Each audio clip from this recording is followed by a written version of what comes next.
My girlfriend planned a secret engagement with her ex and called me her backup, so I exposed her in front of everyone and watched her perfect plan fall apart. Thanksgiving has always been a tricky time for me, a holiday filled with commercials of happy families sitting around a table that felt like a cruel reminder of what I never had. My dad, a consultant constantly jet-setting around the globe, had always prioritized work over family.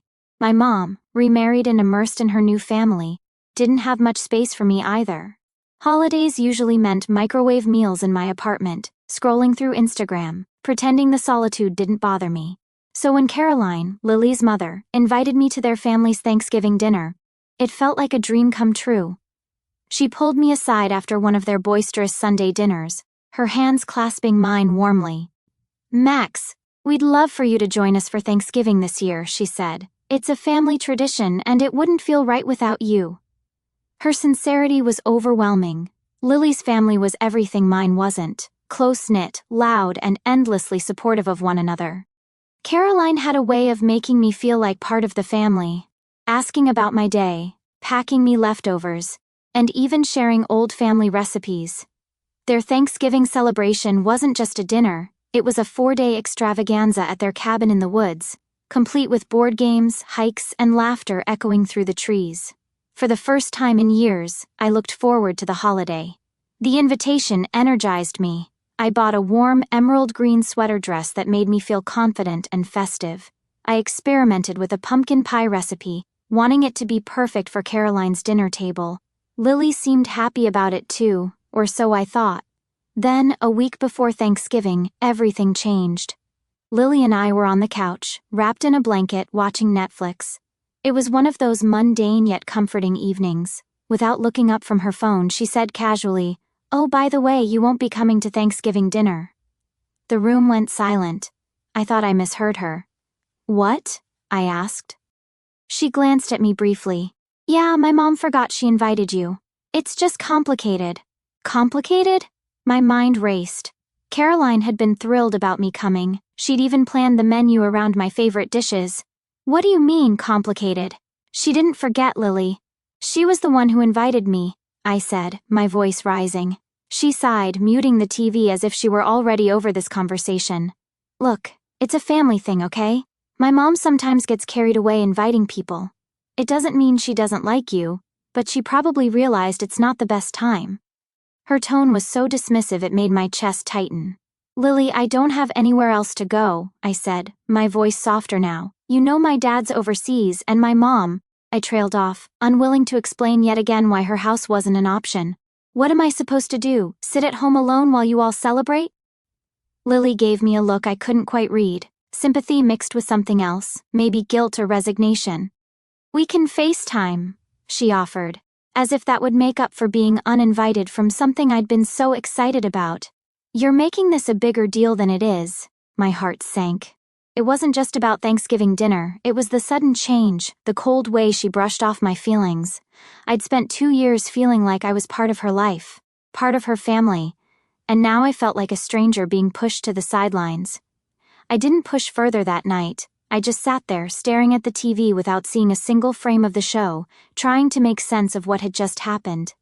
The Lily I knew, the one who left her own Christmas dinner last year to spend it with me when I was alone, wouldn't do this. Something wasn't adding up, but I didn't yet know how deep this rabbit hole went. The room felt heavier after Lily's announcement, like the air had thickened with tension. I tried to keep calm, even though my thoughts were spiraling. "Lily, your mom specifically invited me." She seemed so excited. "Why would she forget?" I asked, my voice cracking slightly, betraying the hurt I was trying to suppress. Lily didn't even look up from her phone. She just shrugged and muttered, "Max, it's not personal. Sometimes things change. You can still come to the other days, just not the dinner." The dinner. The heart of Thanksgiving. The moment when everyone gathers together. Her dismissal cut deeper than I expected. I wasn't even sure what hurt more, the rejection itself or the way she seemed so indifferent about it. "But Lily," I pressed, "you know how much this meant to me. I don't have anywhere else to go. My dad's overseas again, and my mom—" I paused, unwilling to open that Pandora's box. "You know this was the one thing I was actually looking forward to." She sighed, like I was the one being difficult. "Look, "We can FaceTime during dinner," she offered with a hollow smile. "It's not a big deal." "Not a big deal?" My chest tightened. "FaceTime?" I repeated, my voice tinged with disbelief. "Do you even hear yourself? I'm being uninvited from something your mom specifically wanted me at, and you think FaceTime fixes that?" Her jaw tightened. "You're making this into a drama," she said. "I said you can still come to the other days." I stared at her, searching for any sign of understanding, but she was back to scrolling on her phone. It was as though this entire conversation was an inconvenience to her. The rest of the evening was awkward. We sat there in silence, the Netflix show playing in the background, but neither of us was paying attention. I replayed her words over and over in my head, trying to make sense of them. Lily wasn't usually like this. She'd always been supportive and attentive, the type of girlfriend who remembered the little things and made me feel seen. This sudden shift didn't just feel inconsiderate, it felt calculated. I couldn't help but think back to how welcoming her family had been to me. I'd helped Caroline set up for her sister Harper's baby shower just a few months ago, spending hours decorating the backyard with flowers and balloons. Harper had hugged me afterward, thanking me for all the effort I'd put in. Caroline had insisted I stay for dinner that night, packing me leftovers to take home. Then there was Lily's younger brother Mark, who always joked that I brought out the best in Lily.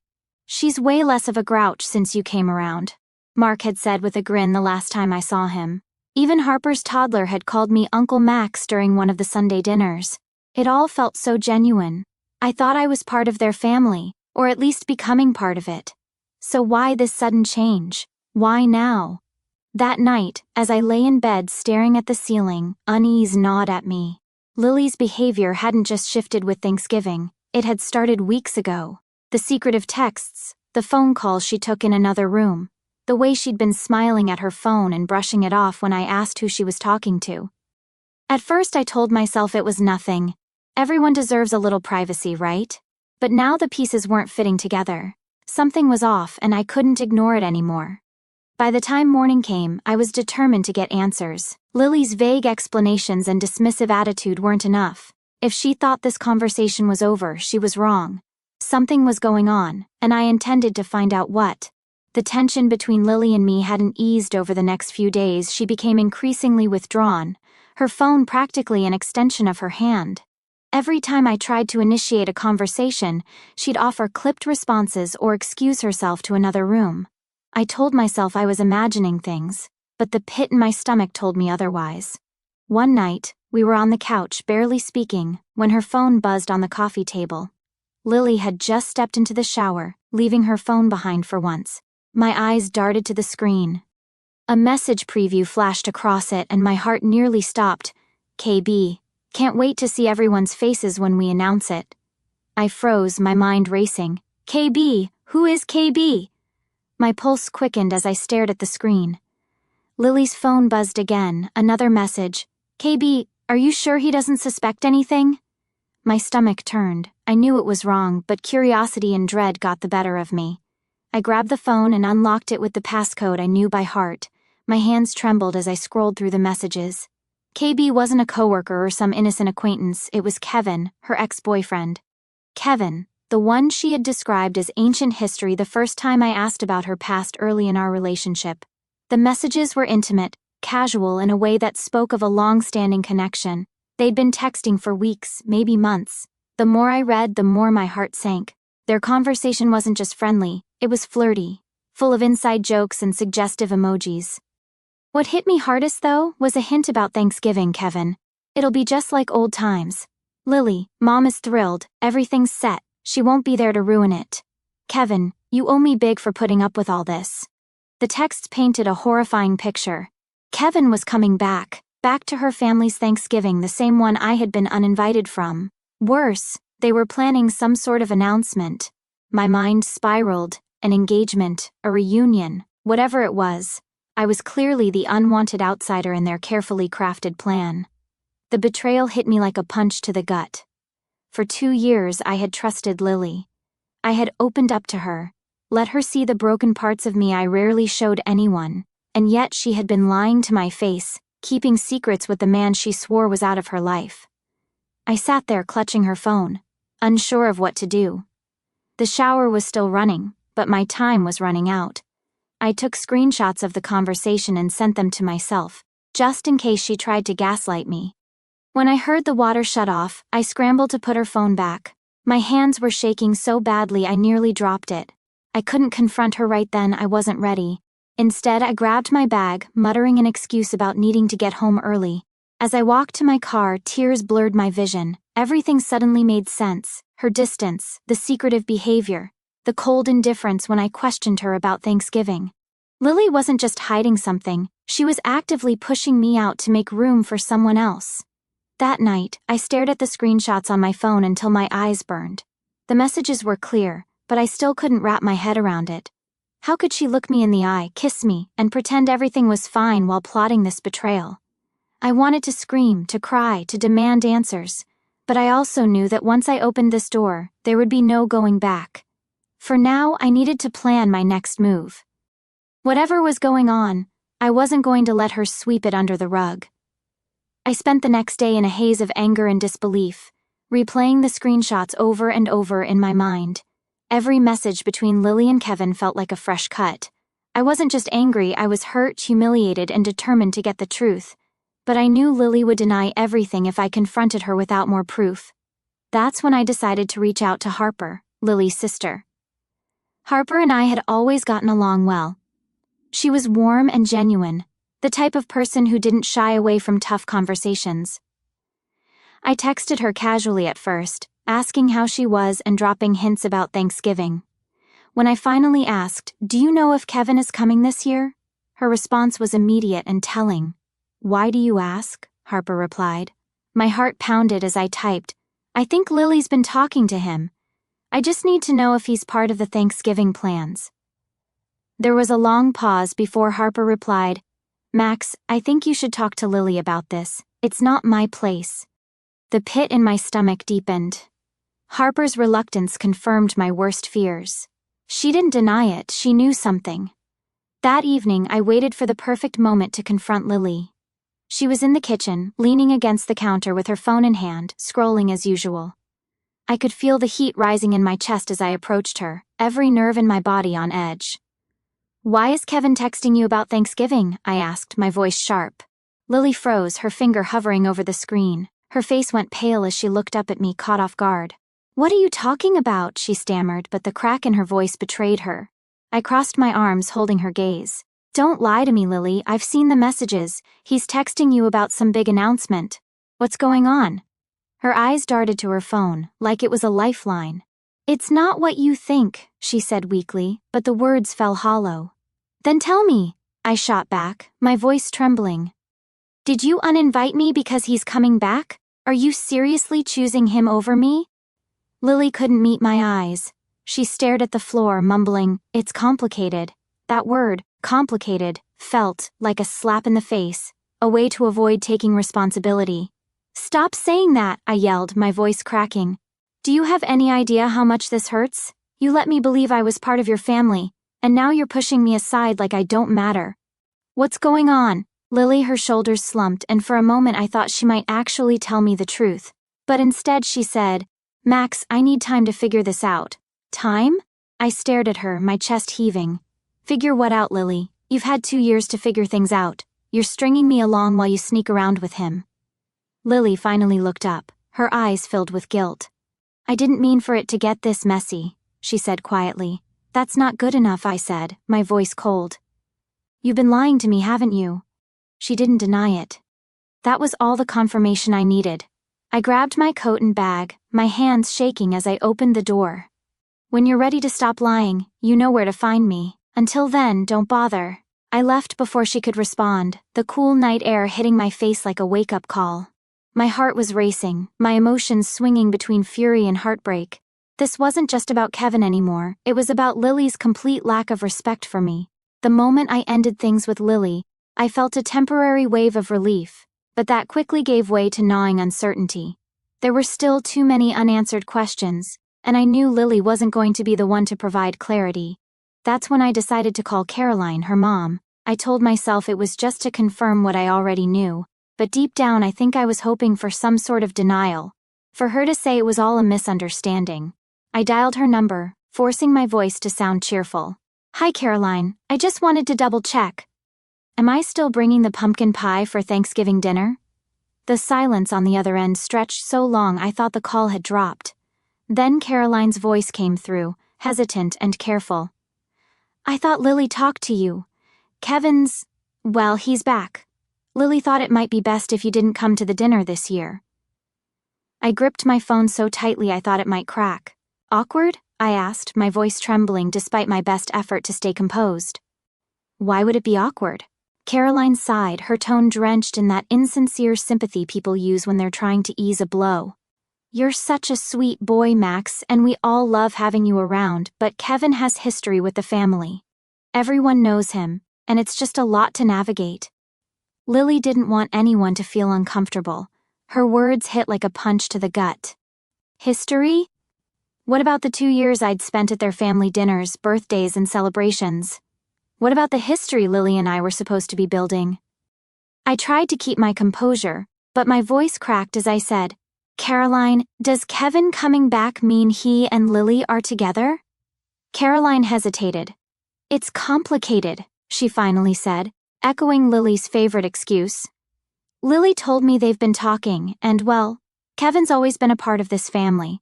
We just want to do what's best for everyone." I couldn't listen to another word. My hands were shaking as I muttered something about needing to go and hung up.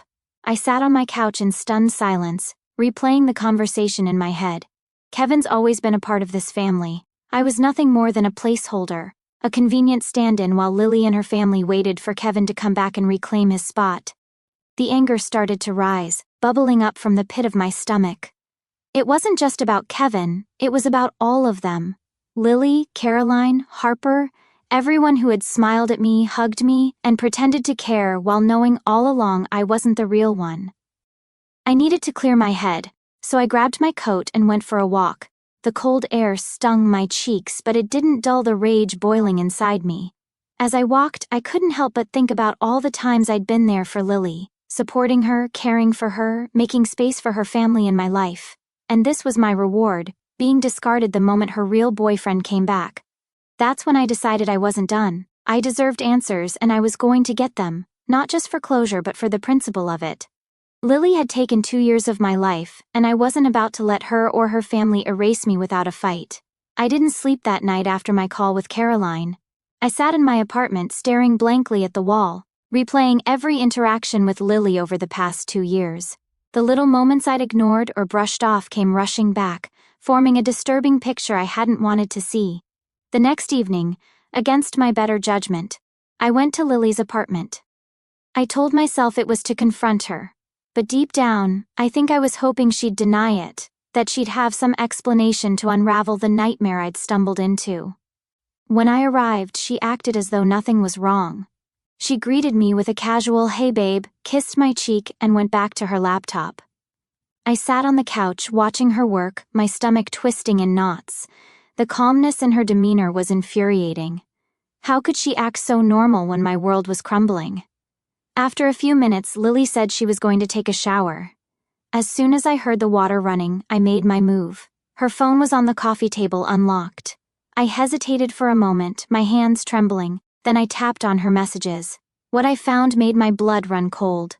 The chat with Kevin was longer than I expected, stretching back months.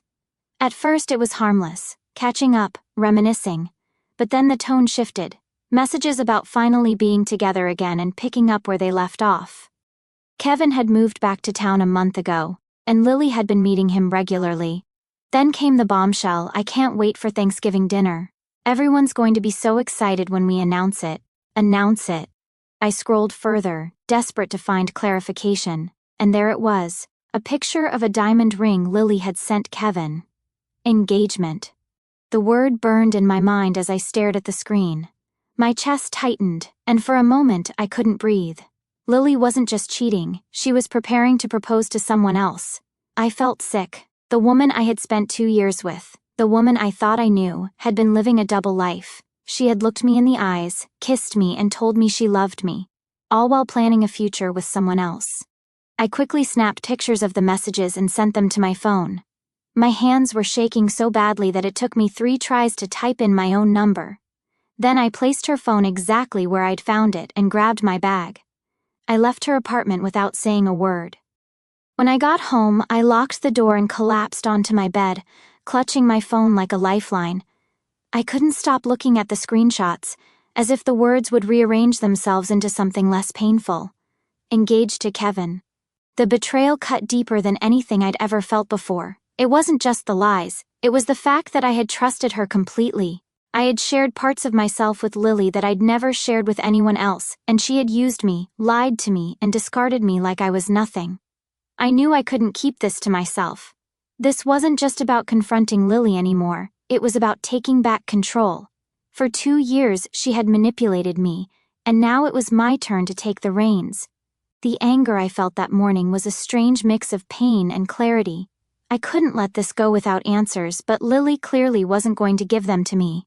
That left Kevin. Against my better judgment, I opened Instagram and found his profile. It was full of carefully curated photos, trendy coffee shops, beach vacations, and an annoyingly perfect smile.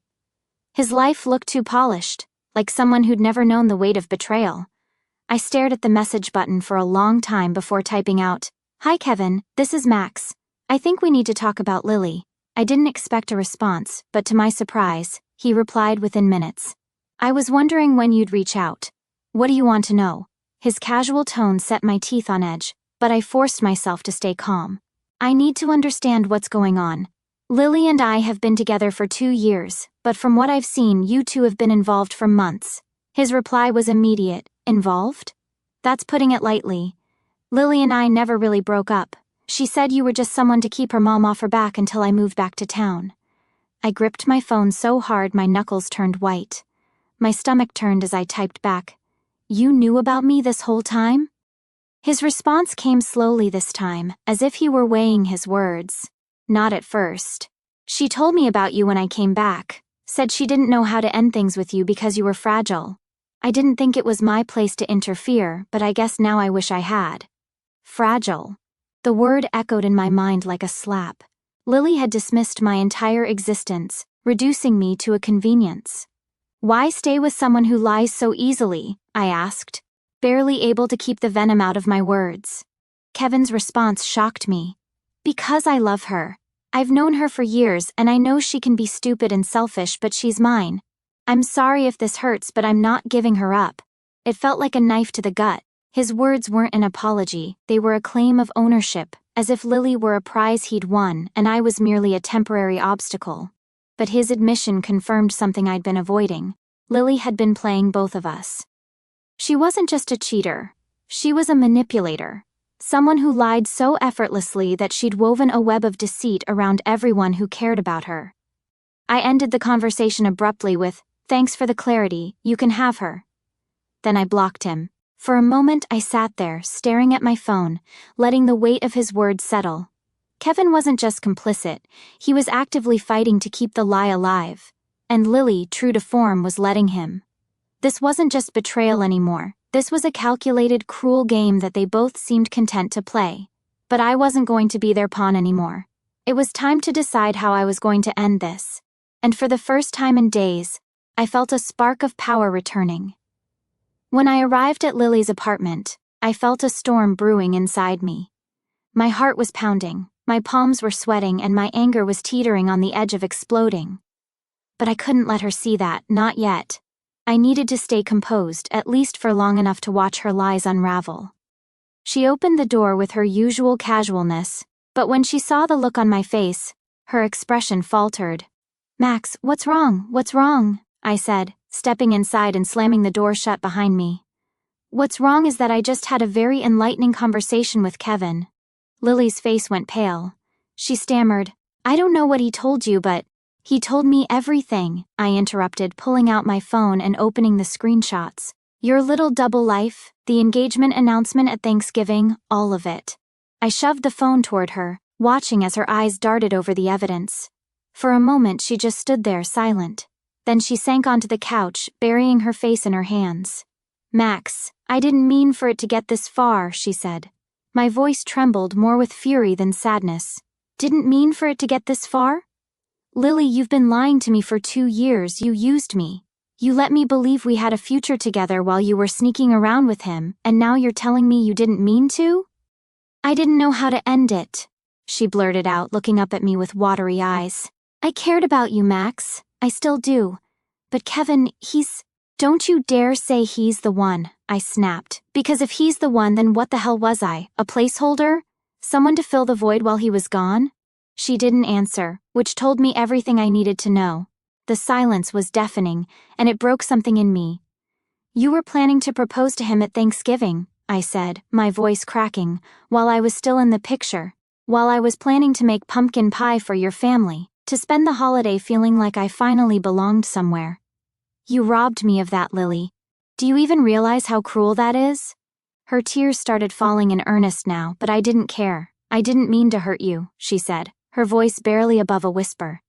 I was going to tell you after Thanksgiving. I didn't know how. I cut her off, my anger boiling over. You didn't know how to end it, because you didn't want to face the consequences of your actions. You wanted to have your cake and eat it too, Lily. Well, guess what? I'm done being your backup plan. I reached into my bag and pulled out the spare key to her apartment. With a flick of my wrist, I tossed it onto the coffee table.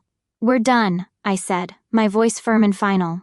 Max, please, she started, but I was already heading for the door. I turned back one last time, meeting her tearful gaze. You don't get to ask for forgiveness, Lily. Not after this. And with that, I walked out, slamming the door behind me. As I stepped out into the crisp night air, a wave of relief washed over me. For the first time in days, I felt like I could breathe again. It wasn't just the end of a relationship, it was the end of a chapter in my life, where I let someone else's lies define my worth, and I was finally ready to write the next one on my own terms. The aftermath was surreal. I packed up my things from the apartment Lily and I had shared with a mixture of numbness and rage. My best friend, Sophie, was my rock through it all. She showed up with boxes, takeout, and an endless supply of encouragement. You're doing the right thing, she said as she taped up a box labeled Books and Betrayal. Still, the sting of it all wouldn't fade. Every time I looked at something I'd brought into that apartment, a throw pillow we picked out together, a mug I bought to match hers, my chest tightened. How could I have built a life with someone who was lying to me the entire time? Sophie insisted I block Lily and Kevin on everything. Out of sight, out of mind, she said, swiping my phone to make sure I followed through. I agreed reluctantly. Cutting them off was necessary, but it didn't stop the thoughts from spiraling. Late at night, I kept replaying every moment of our relationship, every red flag I'd ignored, trying to understand how I'd missed it. 2 days after I moved out, Caroline called. Her voice was shaky, almost desperate. Max, I just heard what happened. I'm so sorry, honey. I had no idea Lily was seeing Kevin again. I clenched the phone tightly, my knuckles white. Didn't you? I asked, my voice sharp. You told me I couldn't come to Thanksgiving because he was back. You said it would be awkward. She sputtered, clearly caught off guard. I thought it was just a misunderstanding. I didn't realize how serious it was. I never meant to hurt you. I let out a bitter laugh. You knew enough to prioritize his feelings over mine. That's all I needed to know. Caroline sighed heavily. Max, please understand, I just wanted to keep the peace. I didn't want to choose sides. You chose, I said coldly, cutting her off, and it wasn't me. I hung up before she could say more. Her apology fell hollow, like someone trying to save face rather than genuinely make amends. The truth was, the entire family had played a role in the charade, whether they actively supported Lily or just looked the other way. They'd all contributed to keeping me in the dark. Back at Sophie's, I threw myself into distraction. I updated my resume and started applying for new jobs in a different part of the city. I joined her in a yoga class, though my downward dog looked more like a collapsed starfish. Anything to keep my mind from drifting back to Lily and the mess she'd made of my life. But at night, the memories crept in. The way she used to hold my hand during Sunday dinners with her family. The time she surprised me with a weekend trip after a tough week at work. I hated how much I missed the version of her I thought was real. One evening, as Sophie and I sat on her couch watching bad reality TV, she turned to me and said, "You're allowed to feel hurt, you know. You're allowed to grieve this." Her words hit me like a punch to the gut. For so long, I'd been trying to push the pain away, pretending it didn't matter, but it did. I had loved her, or at least the version of her she showed me, and now I had to figure out how to pick up the pieces without her. The next day, I booked an appointment with a therapist. It was time to stop running from the pain and start healing from it. Months have passed, and while the scars are still there, they've started to fade. I left the old city behind and moved into a cozy apartment in a new town where no street corner reminds me of Lily or the life I thought we were building.